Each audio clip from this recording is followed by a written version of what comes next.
The worst day of my life started 10 minutes after the cake. 10 minutes after we cut the cake, I found my bride in the bridal suite with her bridesmaid. On our wedding day. I want you to understand something before I tell you the rest of this. I was happy. Genuinely, stupidly, completely happy. The kind of happy that makes you feel invincible. Claire and I had been together for 4 years. We met at a mutual friend's barbecue, argued over the best way to cook ribs, and somehow ended up talking until 2 in the morning about everything and nothing. By the 3rd date, I knew. By the 6th month, I was already mentally designing the ring.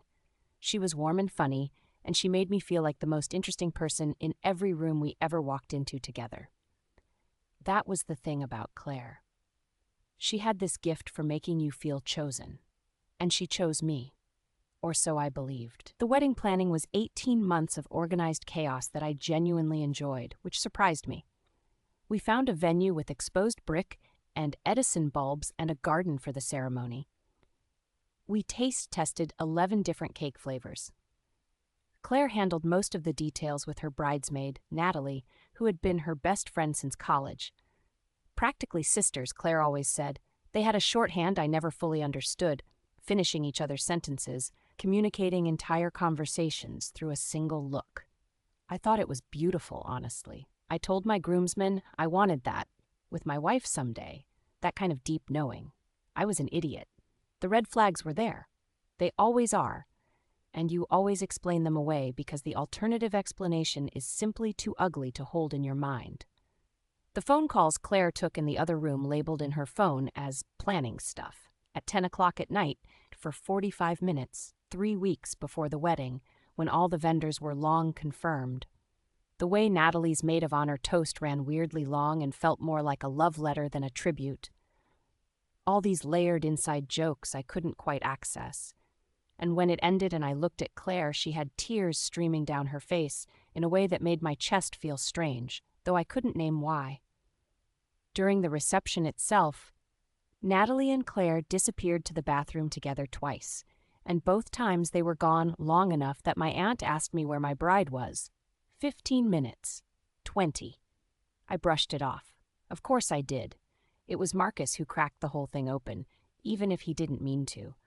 Marcus was my college roommate, one of my groomsmen, a man who has never once in 10 years been able to hide what he was feeling. I was standing near the bar watching the dance floor when I glanced over and caught Marcus watching Claire and Natalie talking near the edge of the room. The look on his face was complicated, guilty, pained, the look of someone who knows something they've been carrying too long. He felt my eyes before he saw them, and the instant our gaze connected, he looked away so fast it was almost violent. Something moved through my stomach like cold water. I watched them walk toward the hallway together, just needing to freshen up. I would have told myself 60 seconds earlier. Instead, I set down my glass and followed them. The bridal suite was at the end of the hall past the coat room. I heard the lock click from 15 feet away. A mechanical sound. Final.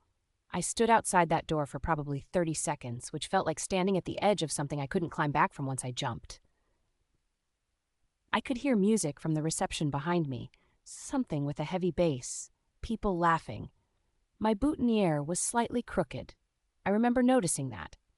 I straightened it, which is the most insane thing I've ever done in my life, straightening my flower while standing outside the door that was about to destroy me. I knocked. Nothing. I knocked harder and said Claire's name and heard movement and then silence and then more silence and then Natalie's voice, muffled, saying, "Don't." I tried the handle, even though I'd heard the lock, and then a hinge gave slightly because the latch was old and the door swung inward, and I was looking at my wife on our wedding day in her dress, and Natalie, and the complete and catastrophic confirmation of every terrible thing I hadn't let myself think. What I remember most is the flowers. There were arrangements on a side table in the suite, white peonies and eucalyptus, identical to the ones still sitting perfectly on every table 60 feet away where our guests were eating cake. The normalcy of those flowers against everything else in that room destroyed something in me. The confrontation happened in the hallway because I couldn't stay in that room. Claire followed me out, calling my name in a voice that kept shifting registers, first desperate, then explaining, then almost accusatory, as if my finding out was something I had done to her.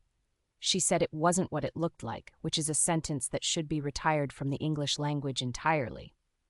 She said she loved me. She said she was confused. She said Natalie meant nothing, then corrected herself before I could, said that wasn't what she meant. Natalie stood in the doorway of the suite with her arms crossed and said absolutely nothing, and looked at me with an expression I can only describe as patient, like she was waiting for a season to change. 2 of my cousins had drifted into the hallway by then. I saw them see everything. The reception continued. The DJ kept playing.